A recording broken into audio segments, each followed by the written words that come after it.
Hello everyone and welcome to my channel. Today in this video we will discuss solution of exercise 1.5 of 9th maths NCERT. इस video से पहले आप इसका introduction video ज़रूर देखें जिसका लिंक आपको डिस्क्रिप्शन बॉक्स में दिया गया है.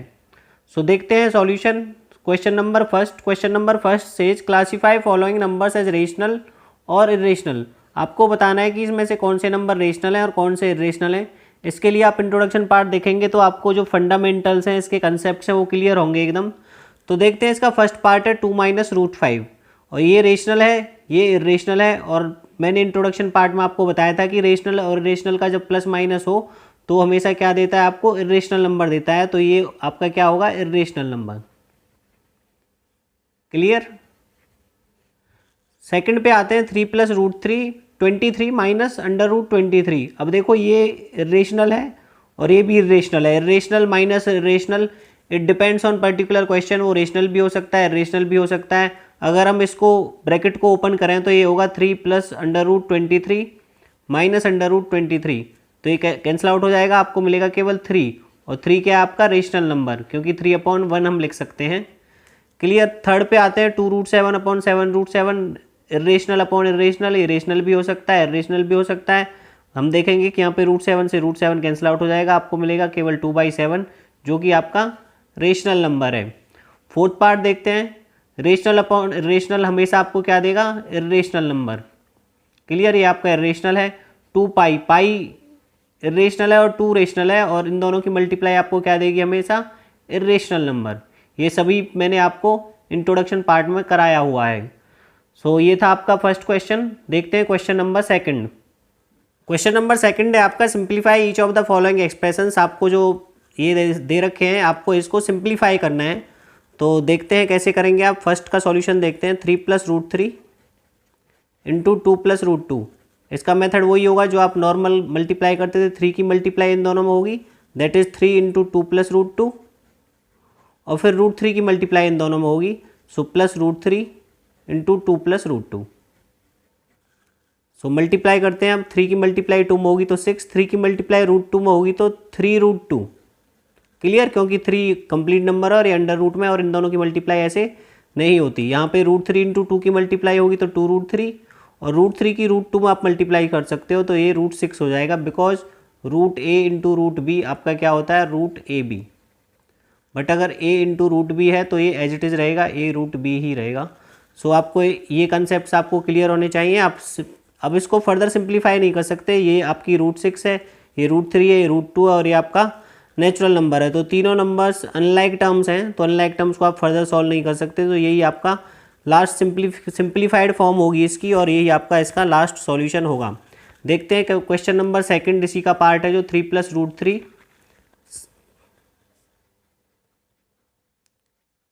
3 - √3. फर्स्ट ऑफ ऑल आपको देखना है कि क्या इसमें कोई आइडेंटिटी यूज हो रही है. Yes you can see that 3√3 same है और यहाँ प्लस माइनस का डिफरेंस है. तो यहाँ पे a + b × a - b वाली आइडेंटिटी आप यूज कर सकते हैं जो होती है आपकी a² - b². क्लियर. a के प्लेस पे आपका 3 b के प्लेस पे है √3 3 - √3 तो ये क्या होगा a² दैट इज 3² - √3 का स्क्वायर. सो 3 का स्क्वायर आपको देगा 9 और √3 का स्क्वायर किसी भी अंडर रूट का स्क्वायर उसी नंबर को देता है जो अंदर होता है. ये देगा आपको 3 तो ये होगा आपका 9 - 3 दैट इज 6. क्लियर. सो देखते हैं इसी के थर्ड और फोर्थ पार्ट. थर्ड पार्ट है इसका √5 + √2². तो आप देखेंगे कि डायरेक्ट आपकी आइडेंटिटी होती है a + b² = a² + b² + 2ab. तो यहाँ पे आप इसको कंपेयर करेंगे तो a के प्लेस पे √5 है और b के प्लेस पे √2 है. क्लियर. a के प्लेस पे √5 b के प्लेस पे √2. तो अकॉर्डिंग टू आइडेंटिटी हम ओपन करेंगे a² that is √5² b² that is √2² + 2a. a है आपका √5 b है आपका √2. नेक्स्ट लाइन करेंगे अंडर रूट में कोई भी वैल्यू उसका स्क्वायर वही वैल्यू देता है 5. अंडर रूट 2 का स्क्वायर आपको 2 ही देगा +2. अंडर रूट 5 और अंडर रूट 2 की मल्टीप्लाई हो जाएगी हो जाएगा आपका अंडर रूट 10. सो यहाँ से आपको मिलेगा 7 + 2 अंडर रूट 10. अब आप इसको फर्दर सॉल्व नहीं कर सकते तो यही आपकी मोस्ट सिंप्लीफाइड फॉर्म होगी. देखते हैं इसी का पार्ट फोर्थ में फर्स्ट ऑफ ऑल आप देखेंगे कि इसमें आप डायरेक्ट आइडेंटिटी लगा सकते हैं a - b × a + b वाली जो कि होती है आपकी a² माइनस b²। यहाँ पे a के प्लेस पे आपका √5 और b के प्लेस पे है √2। सो √5 प्लस √2 आइडेंटिटी यूज करेंगे तो a² that is √5², b² that is √2²। 5 का स्क्वायर देगा आपको 5, √2 का स्क्वायर आपको देगा 2, तो 5 minus 2 will be 3। This is your simplified form. So move करते हैं क्वेश्चन नंबर 3 पे। क्वेश्चन नंबर 3 है आपका, recall that pi is defined as ratio of circumference to the its diameter that is pi equals to c/d। ये आपने already पढ़ रखा है। This seems to contradict the fact that pi is irrational. ये जो पाई irrational होता है हमें पता होता है, ये इस फैक्ट को कॉन्ट्राडिक्ट कर रहा है, इस फैक्ट को अपोज कर रहा है, क्योंकि हमने c/d मीन्स p/q की फॉर्म में इसको लिख दिया। How will you resolve this contradiction, और आप इस कॉन्ट्राडिक्शन को कैसे रिजॉल्व करेंगे। तो फर्स्ट ऑफ ऑल तो पाई इक्वल्स टू c/d कैसे आया आपको मैं वो बताता हूँ। आपने सर्कमफ्रेंस ऑफ सर्कल का फॉर्मूला सुना था, c इक्वल्स टू 2πr। यहाँ से आप पाई फाइंड आउट करेंगे, सो पाई होगा आपका c/2r, बिकॉज 2r यहाँ पे अपॉन में आ जाएगा। सो यहाँ से पाई होगा आपका c/ रेडियस का डबल होता है आपका diameter. So pi equals to c/d आपका ऐसे आया, इनकेस आपको अगर ये नहीं पता था तो। अब यहाँ से हम कहेंगे कि भाई ये तो p/q की फॉर्म है, और तो इस तरह से तो ये इरेशनल हुआ। बट जो हमारी p/q की फॉर्म होती है रेशनल नंबर्स के केस में, p/q, उसमें p and q are integers, p and q are integers, clear. But यहाँ पे ये ज़रूरी नहीं है कि c और d दोनों आपके इंटीजर्स ही हों, ये वैल्यू कुछ भी हो सकती है। जैसे मैंने लिखा 1/√2, ये क्या होगा आपका, होने को तो ये भी p/q की फॉर्म है, बट यहाँ पे q is not an integer, यहाँ पे q इंटीजर नहीं है, यहाँ पे q क्या है आपका इरेशनल पार्ट है, तो इसलिए ओवरऑल क्या होता है इरेशनल। सिमिलरली यहाँ पे पाई इक्वल्स टू c/d है। सो जैसे आपको ये सर्कल दे रखा है, इसका डायमीटर तो आप निकाल सकते हैं कि कोई रेशनल वैल्यू होगा, बट जब आप इसका सर्कमफ्रेंस मेजर करेंगे किसी भी मेजरिंग डिवाइस से, स्केल से या किसी और मेजरिंग डिवाइस से, तो जो इसकी वैल्यू आएगी वो वैल्यू एग्जैक्ट ना हो के अप्रॉक्सीमेट होगी। रीजन उसका होता है, जैसे हम नॉर्मल जो स्केल यूज करते हैं उसमें जो यहाँ से 1 से 2 के बीच में होते हैं, यहाँ पे 10 डिवीजन्स होते हैं, सो हम यहाँ पे निकाल सकते हैं। बट अगर कोई डिवीजन बीच में आए, अगर हम इसको फर्दर मैग्नीफाई करें, जैसे आपने एक्सरसाइज में किया था कि मैग्नीफाइंग ग्लास से हम उसको फर्दर मैग्नीफाई करते जा रहे थे, तो वो वैल्यू हो सकता है आपकी नॉन टर्मिनेटिंग नॉन रिपीटिंग हो। सो इसलिए हम नहीं कह सकते कि सी भी आपका इंटीजर है, डी भी इंटीजर है। हो सकता है सी की वैल्यू आपकी इंटीजर वैल्यू ना हो या डी की वैल्यू आपकी इंटीजर वैल्यू ना हो, क्योंकि जो हम स्केल यूज करते हैं वो हमें अप्रॉक्सीमेट वैल्यू देते हैं, ना कि हमें एग्जैक्ट वैल्यू। क्योंकि अगर हमें एग्जैक्ट वैल्यू चाहिए तो हमें उसको फर्दर मैग्नीफाई करना पड़ेगा, clear. So that means C or D here should be integer to get it rational, but we cannot say exactly that D is rational and C is also rational or C or D are integers।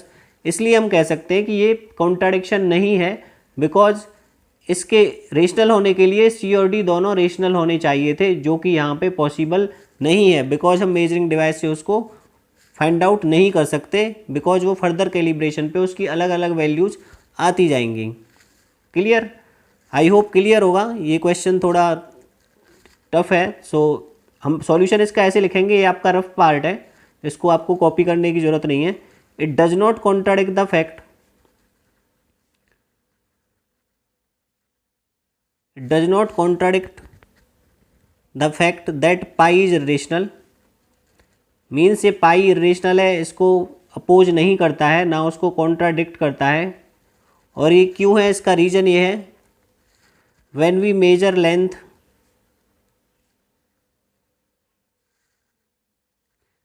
Major a length with scale or any other measuring device, with scale or any other measuring device, any other measuring device, we only obtain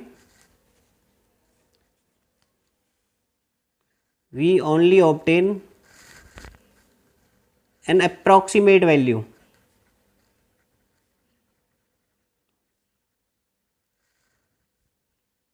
but not the exact value.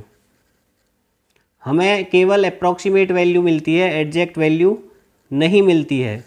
जैसे हम पाई को 22/7 भी लिख देते हैं, but ये approximate value है, ये एग्जैक्ट वैल्यू नहीं है। एग्जैक्ट वैल्यू तो पाई की नॉन टर्मिनेटिंग नॉट रिपीटिंग होती है 3.414 और ये सो ऑन, जैसे आपको बुक में भी दिखाया था मैंने। Clear? So it but not the exact value. So we may realize that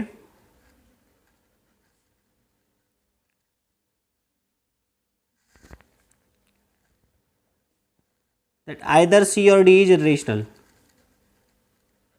C upon D था, C और D में से कोई ना कोई इरेशनल होगा। सो इसलिए हम कह सकते हैं कि पाई भी इरेशनल होगा। So pi equals to C by D is also irrational. I hope clear होगा। बस आपको ये याद रखना है कि स्केल से हम जो भी मेजर करते हैं वो अप्रॉक्सीमेट वैल्यू होती है, ना कि एग्जैक्ट वैल्यू। बिकॉज हम अगर उसको फर्दर मैग्नीफाई करें तो उसको नॉन टर्मिनेटिंग नॉन रिपीटिंग भी हो सकती है और वो वैल्यू कुछ भी हो सकती है। क्लियर? करते हैं इसका क्वेश्चन नंबर 4, जो कि आपको रिप्रेजेंट करना है अंडर रूट 9.3 को नंबर लाइन पे।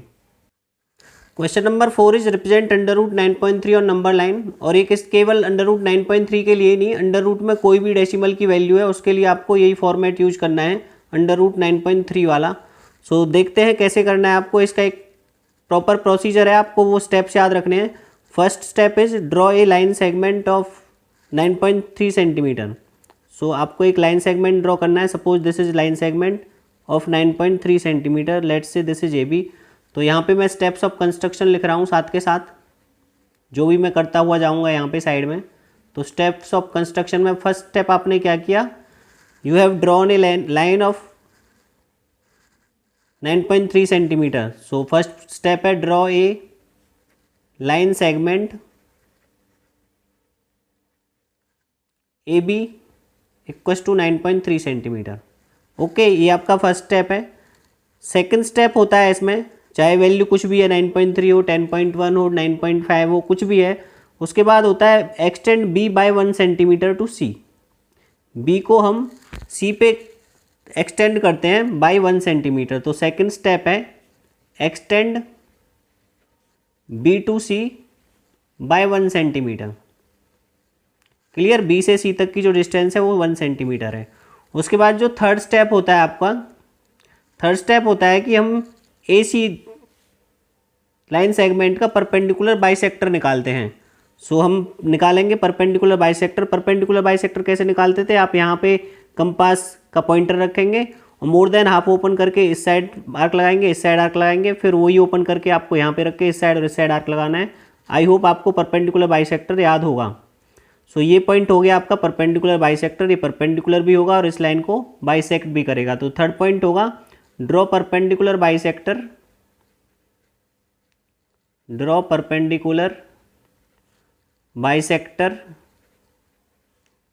Of line A C. Clear?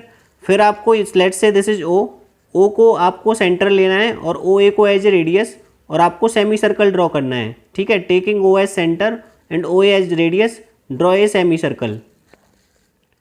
सो आपका सेमी सर्कल इस तरह से आएगा। मेरा यहाँ पे परफेक्ट नहीं है, बट आप उससे बनाएंगे तो आपका परफेक्ट आएगा। क्लियर? इसके बाद आपका नेक्स्ट पॉइंट होता है, फोर्थ पॉइंट आपने क्या किया, taking O as centre and O as radius, draw a semi circle.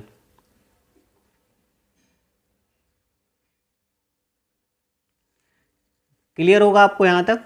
इसके बाद आपका फिफ्थ स्टेप आता है कि बी को आपको परपेंडिकुलर ड्रॉ करना है बी पे। सो आप ड्रॉ करेंगे परपेंडिकुलर बी पे।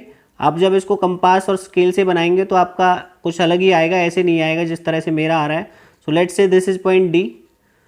सो फिफ्थ पॉइंट हुआ आपका draw perpendicular at B, draw perpendicular at B which intersect semi circle at D.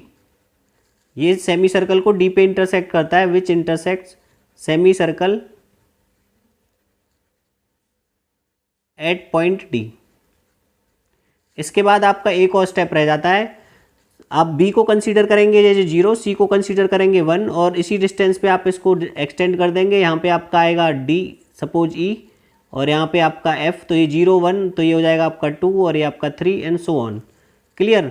उसके बाद आप क्या करेंगे, बी पे आप पॉइंटर रखेंगे और यहाँ पे पेंसिल रखेंगे और कंपास को ओपन करेंगे और यहाँ से इस तरह से आर्क लगाएंगे। क्लियर। सो जो बी डी होगा वो इक्वल होगा आपका B3 के। सो और ये जो लेंथ होगी यही होगी आपकी √9.3 और जो ये पॉइंट होगा ये आपका डिनोट करेगा √9.3 को। क्लियर। सो लास्ट स्टेप होगा आपका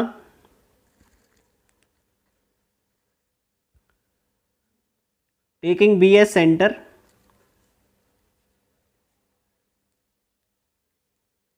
and B D as radius.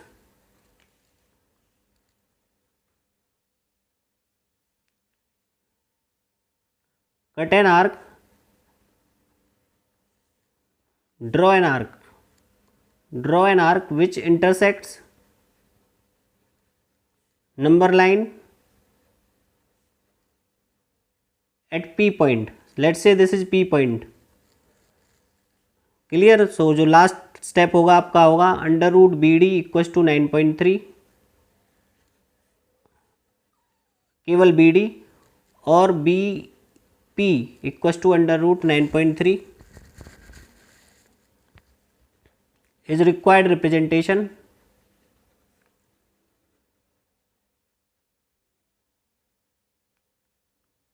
on number line।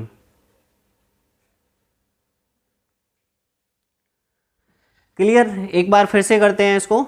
देखिए फर्स्ट ऑफ ऑल आपको ड्रॉ करना है जो भी आपको लेंथ दे रखी है उसका लाइन सेगमेंट AB √9.3 था तो 9.3 आप ड्रॉ करेंगे। उसके बाद extend B to C by 1 centimetre, यहाँ से B से C पे 1 सेंटीमीटर एक्सटेंड करेंगे। उसके बाद AC का परपेंडिकुलर बाइसेक्टर निकालेंगे मोर देन हाफ ओपन करके एंड ये आर्क्स लगा के। फिर taking OS centre and OA as radius draw a semi circle. उसके बाद हम सेमी सर्कल ड्रॉ करेंगे। क्लियर। उसके बाद B से परपेंडिकुलर ड्रॉ करेंगे हम, draw perpendicular at B which intersect semi circle at point D। तो B पे परपेंडिकुलर ड्रॉ करेंगे जो सेमी सर्कल को D पे कट करेगा। उसके बाद B को सेंटर लेंगे और BD ओपन करके B पे पॉइंटर रखेंगे और D पे पेंसिल और ऐसे आर्क लगाएंगे जो कि ये नंबर लाइन कैसे लेंगे हम, B को 0 लेंगे, C को 1 और इसी डिस्टेंस पे 2 3 4 ऐसे मार्क कर लेंगे आगे इसको एक्सटेंड करके। सो जो पॉइंट यहाँ पे आगे कट करेगा वो होगा P और ये रेडियस है तो ये भी रेडियस होगा। तो BD इक्वल्स टू क्या होगा आपका BP और BD लेंथ आएगी आपकी √9.3। So BD equals to BP represent is required representation on number line. So ये आपके 6 या 7 स्टेप्स हैं, ये आपको याद रखने हैं जब भी आपको अंडर रूट में कोई भी वैल्यू डेसिमल में इस तरह से मिलती है तो। सो इसका एक क्वेश्चन बाकी रहता है, question number 5 which is based on rationalisation of denominator. Question number 5 is rationalise the denominators. Denominators rationalise करने, दैट मीन्स आपका जो डिनोमिनेटर ऑलरेडी दे रखा होगा वो इरेशनल होगा, आपको उसे रेशनल बनाना है। और इसको मैंने इंट्रोडक्शन पार्ट में 3 एग्जाम्पल कराए थे, आप देख सकते हैं वहाँ पे जाके। सो इसका मेथड होता है अगर सिंगल नंबर है तो आप उसी से मल्टीप्लाई और उसी से डिवाइड कर देंगे और ये आएगा आपका ऊपर √7 और नीचे √7 इंटू √7 √49 और 49 का अंडर रूट होता है 7। सो यहाँ पे ये रेशनल था और यहाँ पे आपका डिनोमिनेटर रेशनल हो गया, इसी को बोलते हैं हम रेशनलाइजेशन ऑफ डिनोमिनेटर और यही आपका आंसर होगा। देखते हैं सेकंड पार्ट, 1/√7 अपॉन -√6। जब 2 नंबर्स होते हैं मैंने बताया था आपको कि आप इसको बीच वाला साइन चेंज करके ऊपर नीचे मल्टीप्लाई कर देंगे और अपॉन में आपका हमेशा a-b इंटू a+b वाली प्रॉपर्टी बनेगी। सो यहाँ पे ये a-b है और ये a+b है तो ये आएगा आपका a² - b²। और अब जब आप स्क्वायर करेंगे तो आपका अंडर रूट अपने आप ही रिमूव हो जाएगा। तो ये आप लिखोगे √7 + √6 बिकॉज 1 की मल्टीप्लाई करेंगे सेम आएगा upon a² - b² that is √7² - √6²। देखते हैं √7 + √6 अपॉन √7 का स्क्वायर होगा 7 और √6 का स्क्वायर होगा 6। सो यहाँ से आपका आंसर आएगा √7 + √6 अपॉन 7 - 6 1। तो यहाँ पे आपका रेशनल था डिनोमिनेटर, यहाँ पे आपका रेशनल हो गया, तो इसको बोलते हैं रेशनलाइजेशन ऑफ डिनोमिनेटर। देखते हैं इसी का थर्ड और फोर्थ पार्ट। थर्ड पार्ट है 1/√5 + √2। तो सेम मेथड आप मल्टीप्लाई करेंगे साइन चेंज करके √5 - √2 और यहाँ पे √5 - √2। सो ऊपर तो आप 1 से मल्टीप्लाई करोगे सेम आएगा और नीचे आपका a+b इंटू a-b की प्रॉपर्टी बनेगी जो a² - b² होती है √5² - √2²। और जब भी अंडर रूट का स्क्वायर होता है तो आपको क्या मिलता है, अंडर रूट वाली वैल्यू एज इट इज़। सो यहाँ पे मिलेगा आपको 5 और यहाँ पे मिलेगा आपको 2। सो आपका फाइनल आंसर हो जाएगा under root 5 minus under root 2 upon 3। Clear. देखते हैं इसी का last part which is fourth one, 1 upon under root 7 minus 2। बिल्कुल same method, under root 7 plus 2 से मल्टीप्लाई और अंडर रूट 7 प्लस 2 से डिनोमिनेटर में भी मल्टीप्लाई। ऊपर तो आपको मिलेगा अंडर रूट 7 प्लस 2 ही, नीचे A minus B into A plus B की प्रॉपर्टी बनेगी, तो under root 7 square that is A square minus B square 2 square. Clear. यहाँ से आपको मिलेगा under root 7 plus 2, under root 7 का स्क्वायर होगा 7 और 2 का स्क्वायर होगा 4। सो यहाँ से आपको मिलेगा अंडर रूट 7 प्लस 2 और अपॉन में 7 माइनस 4 आएगा आपका 3, और यही आपका फाइनल आंसर होगा। इसी के साथ आपकी एक्सरसाइज 1.5 एंड होती है। आई होप आपको समझ आया होगा। अगर आपको कोई भी डाउट है तो आप कमेंट सेक्शन में लिख सकते हैं और अपने फ्रेंड्स के साथ चैनल को ज़रूर शेयर करें। Thank you very much.